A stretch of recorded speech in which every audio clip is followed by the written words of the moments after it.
we got this away from Kohler, so it's a personal triumph because Kohler was really on this, and they had committed to Kohler to give it to him. I had to work very hard to get it away from Kohler, and did. So we got it. So we're lucky. How many times I pick up by myself? I pick up, depending upon the size and scope, I can pretty much handle the pickup of any collection. I find the part about stamp collecting that I enjoy is stamp collecting. So I'm with each and every collector each step of the way as they build their collection. I am there for them to help them build that collection, to be the very best, meeting their goals and expectations. And then, of course, when they're ready to disperse it, I'm there to figure out how to help them get the very best price for that collection so that they, in dispersing it, can enjoy the benefits financially from that dispersal. It's very important because when I sit down with a client, or Larry sits down with a client, they're sitting down not with just a philatelic expert and business professional, but they're sitting down and speaking with the actual owner of the company who can give them the exact plug-in as to what to expect, what the expectations are, what our commitments are, what resources we will engage. There is no middleman. You're dealing with the actual owner of the company. So I find that to be the most effective engagement for our very best clients.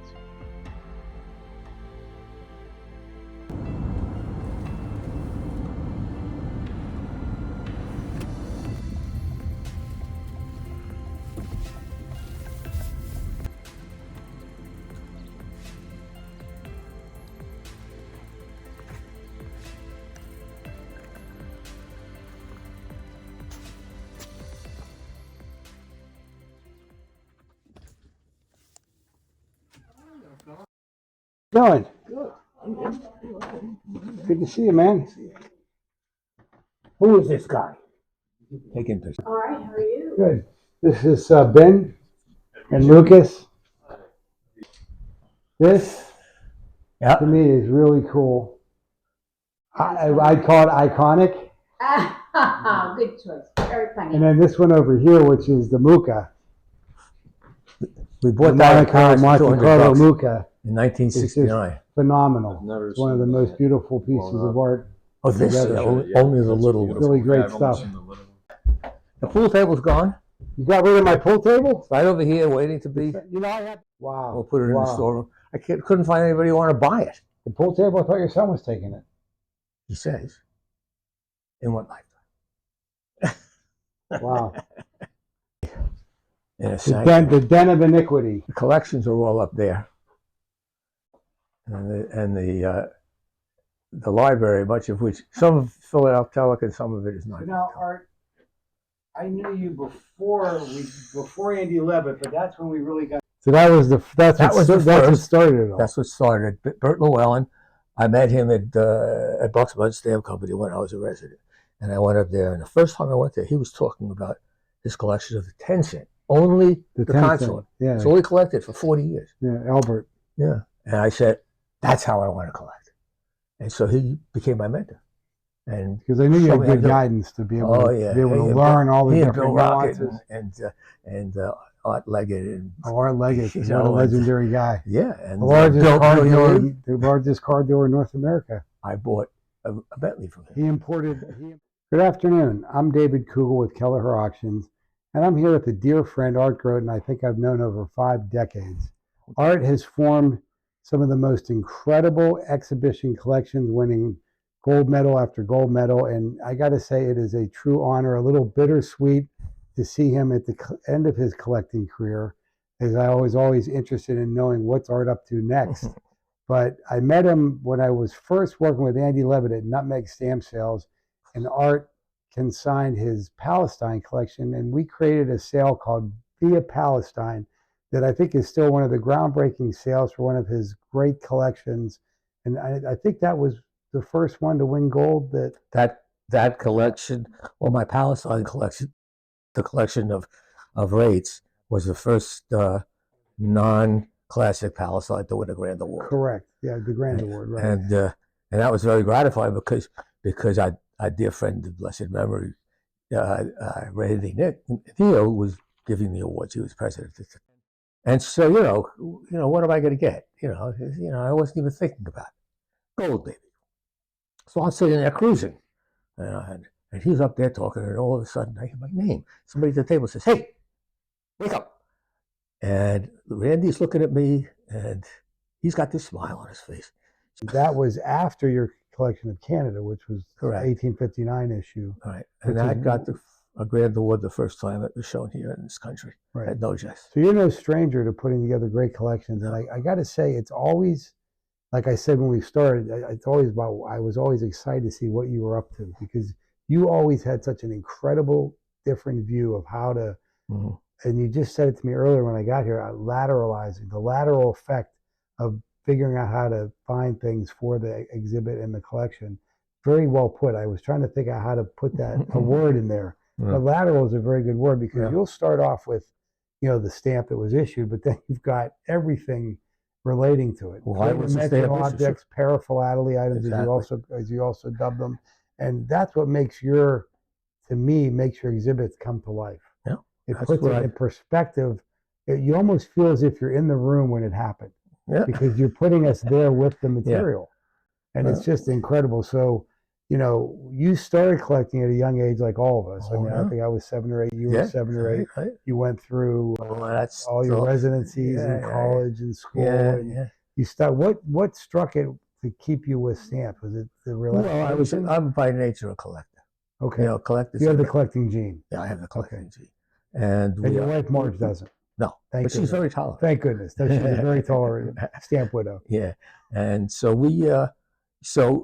but I've always kept my collecting basically to the philatelic world. I collected coins very briefly. I collected baseball cards. My mother threw them all out. Wish you had those, huh? I had those. I don't know. It was fucking 1950s. Who knows what was in there? And but my main focus was always stamps, and then it expanded when I saw Vert's presentation into how the stamp was used, and then what rate did it pay? And then all of a sudden you're getting into, wait a minute, not just from here to England, you go to France, it's a different rate. So it becomes very fascinating. Yeah. Add on registry, add on late fees. So that really grabbed my interest. And that's the kind of the way that I always wanted to collect. And so I did that. And the Palestine took me 6 years. It's a great story. I was collecting St. Helena at the time, and I got a grand award for that. St. Helena was fabulous. Yeah. Well, this is very interesting, because the first time it was shown, one of the judges said, because I heard all this Napoleonic stuff, that doesn't belong in the exhibit. I said, "Oh, yes, it does," because Napoleon had one way of getting mail, and everybody else had another way. Right. So that was a discovery that I made that we knew about. We knew that there were regulations about how his mail was going to be treated, but I actually found evidence, concrete evidence for it, and wrote about it in the Congress book. But anyway, so I got to the point where there was only one rate that I was missing, a simple 6-penny rate. Sometime in the 1860s or 70s, it was just a short little period when that rate was, they reverted back to 6 pence, where it had been a shilling, and then it went back. And in any event, I couldn't find it. It's the only thing I've never been able to find. Wow. That must have drove you crazy. It drove me crazy. And to this day, because I follow the auctions, I haven't seen one. It's out there. It has to be out there, but I just never seen one. Well, how many collections have you formed in this? You would build a collection, and as you said, get bored with it, which I think is the wrong terminology. I think you got to the point where you couldn't really do much more with it. Exactly. That's what made you bored. You couldn't add anything to it. The collector then you disperse it and let other collectors enjoy it. Right. However that works. How many collections have you done that with? I don't know. 15, dozen, 15, 20? 20. And you've got to have a favorite. What's your favorite? St. Helena. St. Helena. It's the most important thing I ever did. Yeah. And the only thing, I usually keep one thing from each collection. What I collected, kept for that, was an invitation to visit Napoleon. Is it on your wall? Yeah. That's on your wall. Yeah. And pretty cool. It was to Lord Amherst, who was the Viceroy of India, and he was on his way home. And Napoleon was complaining all the time. There were two different stories about St. Leo. There's the French one and the English one. Of course. So the English said, There's two stories. French and English to everything. So so he was asked to stop at St. Helena and see what was going on. So he did. Now, in order for anybody to see Napoleon, he had to be invited. Okay? The invitation went down to the governor, Hudson Lowe, and if he approved this visit, you're not going to tell Amherst no, but if he approved the visit, the invitation was given back to the person. They carried it up to Longwood, and in theory, gave it to the sentry and went in. Lord Amherst didn't do that. He kept it. And somehow it ended up in the papers of Bertrand, who was Napoleon's aide-de-camp. And you have that. I have that invitation. I have that invitation. How incredibly Can you imagine that? historical to have that. Yeah. It should be in a museum. Right, and it wasn't in the exhibit. It was just something that was so neat. You found it through exhibit. That's right, exactly. I ended up going to the British Museum and looking through the Hudson Lowe papers where everything is duplicated. By hand, they did everything copied. And so I was able to show that all the documents that I was talking about when I was writing were, in fact, true copies. And so it was very academic. Well, yeah, but so historically important. That's why I say it's my most favorite collection. And so you kind of cover, what you really loved, an experience you had that you really truly is remarkable, and something you came upon by chance that you never realized even existed. Nope. Right, in one fell swoop at the St. Helena. Wow. Yeah. Wow. Yeah. It was the one thing that you wanted for that collection, though, scarcer than hen's teeth, the 6-pence rate cover. Yeah, and it was. It still it would probably cost £50. I mean, nobody would know what it is. Right. They'll look like all the others. So some of the collections that you're dispersing now. Tell us about the main one that we're talking about. My interest in aviation, aerophilately, has progressed. There's a thread for all my collecting. Of course. And it really started with Palestine, where I started doing these rate and route studies, and I became interested in, how did the mail get from here to there? And taxi, camel. Right. And then they had the Nairn bus line across to Baghdad, bus line, right. And you had the development of the early development of the British Air Force, and so on and so forth. So that sort of tied in. And then as I was collecting this stuff and looking at the rates and routes, I would find some really interesting covers, really nice looking covers. And many of them were airmail. So that's what sort of sucked me into, to aerophilately. And an offshoot of that, don't ask me why, was a collection I put together and I exhibited a couple of times, I think, called Why Pay More? I mean, the government was asking people to use the airmail. It's only 3 cents more. And these guys were saying, why pay more? So eventually the rates came down. Right. And but that is looking then at the ephemera that's produced by the government, and by private companies who produce labels. Right. Okay, and the labels that I collected were airmail labels. Right. The etiquettes that you put on the letters to tell them which way to go. Now, that every country in the world makes them. Yeah. And I had a big collection which I gave to the American Philatelic Research Library. What I kept were the first issues only, on and off cover. I have 7 volumes of it. Got to be the finest collection of that. Who would want? I mean, it's the covers are spectacular. Sure. Colorful design. Each country had their own way of doing it. That's right, and they're rare. I mean, some of these things. I mean, So how do you get to Earl Ovington? From there? Harry Quimby. What drove you in that? Dog Life. Sold me serendipitously a collection of Ovington. He was just at the show in Chicago. Just at the show, and he was just. It was one of John Noon's blessed memory shows in Albany, and he was there, and somebody said, "Go over and talk to Doug. He may have something for you." And I did, and he handed me this, and I said, "What is this?" He says, this was the first guy to fly airmail in the United States. I said, oh, that's interesting. It wasn't very much money, so I bought it. And it had virtually, the mail was flowing for 8 days during that show, I think. And they were all there. Okay? And a few pieces of ephemera, pictures of him learning to fly and so on and so forth. Oh, this is really interesting. Let's see what goes on. So I started getting serious about everything. Most of the stuff that I could add, as I said, was not philatelic. It supports the story. It's the newspaper reports. The first day he flew the mail. Big deal. Matter of fact, I have off the topic. I have the first mention in 1903 of the Wright brothers' flight to Kitty Hawk. Little, newspaper, just a little teeny clipping that somebody had saved. Anyhow, so all of these things are required to tell that story.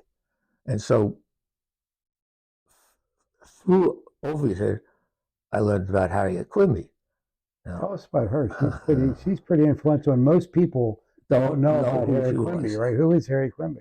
She's the most important female aviator you've never heard of. Right. Okay. She was the first woman to get her pilot's license in the United States, number 36. She was the first woman to fly solo across the English Channel.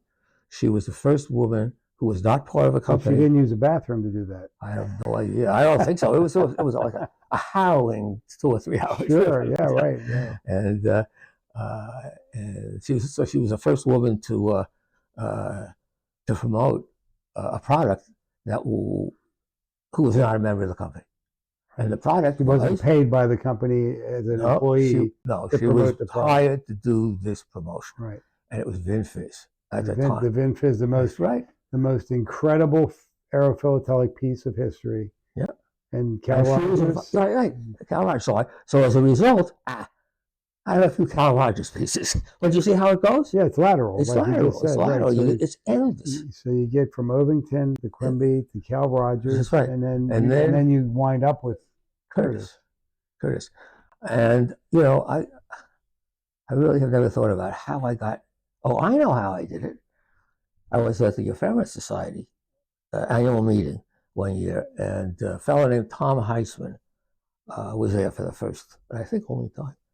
And he dealt in aviation material, only aviation. Letters, books, photographs, that kind of stuff. So I started looking through it. I said, wow, this stuff is fantastic. And he mentored me and said, you can't do it all. But Curtis is the guy you should really be concentrating on. And so over the years, he has sold me some fabulous. So we know the Curtis Jenny biplane because it relates to the inverted airmail C3A, which, is a storied holy grail. So what your collection does is the beginning up to that point. Exactly. I stopped at the Jenny. And but this again, the whole story that gets to that point is a necessary one to understand why he was so important. Yeah. I mean, he was a father. Well, you said he's more important than Orville. The Rice. Yeah, because look, he kept winning the Scientific American Award 3 years in a row for the best innovation. Wrights never got anything like that. They were too busy protecting their patents. So seriously, they spent a lot of money, and ultimately Curtis won. But they could have been much more important if they had gone a different direction. Sure. And so in any event, he became the father of naval aviation, and which is another whole story. He opened schools. He was all around. He was a very important person, and he won the first Gordon Bennett Cup in Reims in 1919. He beat out 1909. I'm sorry. He beat Louis Blériot by about 3 seconds. We all know the Blériot name. Another name. That was it. I mean, an American got this award in France. Oh my God! That had to be something. I'll bet there was red line headlines. there was a conversation or two after that. I'll bet. Well, it was just he knew something about he had done something to the wing so that he could make a fast turn. He could turn faster instead of being sort of flat like this and going around like that. He could go like we do on a bank. Sure. So and that was the first time. That had to be an innovative move right there. Exactly. Wow. So thinking outside the box laterally again. That's right. Right. That's right. How can I get this? How can I increase the speed? That was his thing. He loved speed. You said that he was a speed demon. He was a speed demon, but he'd never known anything about flying until he met. Did he win the Grand Prix or something? He won. He was the fastest man on a motorcycle. He made an 8-cylinder motorcycle and raced it on the flats, and got to 160 something miles an hour. I think Ben rides about that fast on his motorcycle. Don't do it. So how many volumes is this storied collection?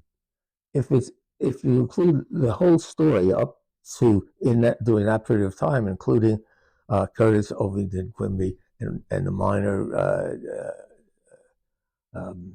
exhibitions that were held around the country, it's about 10 or 11 volumes. Wow. But I use 11 by 17 pages, so it's more than that. Well, it's more than that, and again, you've got those three-dimensional items that you always introduce into your exhibits, which is why I always want to see the next frame, because you never know what you're going to have on that frame that jumps out at you, right. lifelike. Yes, that's the whole point. That's the whole point. You want to tell a story, right? That's what an exhibit should do. And I always railed against this standard, as anybody who knows me, exhibiting rules. And I just did my way, and if they liked it, that's fine. And if they didn't, that's fine too. And that's why I always thought stamp collecting or collecting of any sort, where you get to make the rules, that's it, makes it fun. And that's what we're talking about: fun, absolutely. History, geography, that's world events. I mean, what's more impactful than the airplane? That's right. One of the most impactful things on our society, from moving FedEx in the mail right up to, I get on a plane 5-6 times a week to go see clients and get collections. I mean, it's I can remember, like, before that, my dad would talk about taking the train somewhere. Right? Yes. Before or driving. I mean, or driving. I mean, heaven forbid. Oh my gosh. Maybe it's quicker to drive in some of these days where the airplane doesn't go. But I got to say, what an impacted thing on our society. Yeah. I've always said people who have lived from like the early 1900s through the current time have seen such a transformation of our life and the way we live it and the way we engage from the horse and buggy to the car. And who survived the horse to the train? Who survived the transition to the car?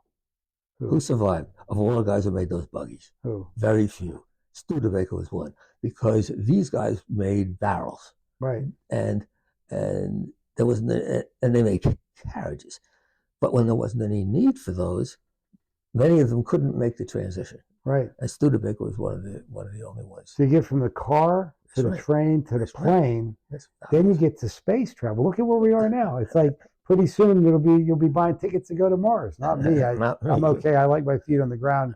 Maybe in the air is okay on an airplane, but mid-class on JetBlue would be my preference if I'm going to the coast. But I'm not getting paid for an endorsement either, like Harry Quimby. But it certainly is a nice ride. But what a thing to live through is what I always thought. People that had that experience, life experience, how transformative that must be. And it was fast. And it was quick like that, right? Fast. 20 years. Yeah. It was incredible. And your collections kind of take that same speed and quickness to go through, transforming from one thing to another. It's just always impressed me greatly. Thank you. Well, we're honored to have this material available to the next generation of collectors. Well, I hope so, yeah. Learning from Art how he laterally would take a subject and transform it in an exhibit to show it his way, that everybody could enjoy it and understand things that you wouldn't have otherwise known. That's right. I mean, you're right, Harry Quimby. Everyone knows Amelia Earhart. Sure. Who's Harry Quimby? There's a stamp on her. They made a stamp. And as I said, Amelia Earhart, in her autobiography, said, if it weren't for Harry Quimby, I wouldn't be here. Wow. What an honor. Yeah. What an honor. I mean, she was very important at that time. And then she disappeared. Anyway, Crashed, right? died Died in a crash. in a crash. 19. You know, I always was. You know, you read about the early aviators. A lot They of were them died. crazy. They were. I mean, they'd get in a plane crash and have like 9 bones fractured, right. shattered, and they're like, "Hey, I got to be in the race Tuesday," and they're like, "No, you're not allowed." Oh, I'm going. But it's just what bare knuckle Yeah. courage to That's get what it up was. to get up again. I mean, Yeah. it's like you see that and you say, these are people that transformed our way of life today by the sacrifices they made. Yep. It's kind of crazy. It gives me a tingle. I don't know about you. It's just kind of crazy. Yeah. Well, they were daredevils. There's no doubt about it. That would be the word, daredevil. Yep. And there were a lot of deaths. Yeah. But the thing, there's an interesting tie in here because they did their thing. And as a collector, you can do your thing. Nobody can tell you what to do. You want to collect blue stamps? Great. Triangle stamps? Great. Stamps only from this little town? Great. You can do whatever you want. And except for get into exhibiting where you're somewhat constrained, but it's getting better. Yeah, well, the rules have changed. The right? rules I have think changed. they've opened up to understand Yes. the needs of today's exhibitor. Is different. Well, I mean, we have the postcard section now, Deltiology. Sure. I mean, so many, and I have a lot of them, true photo postcards of some of these flights, and so on and so forth. On the back is written the message from the person, really, and that tells the story. Here I am at wherever, and I just saw so and so fly.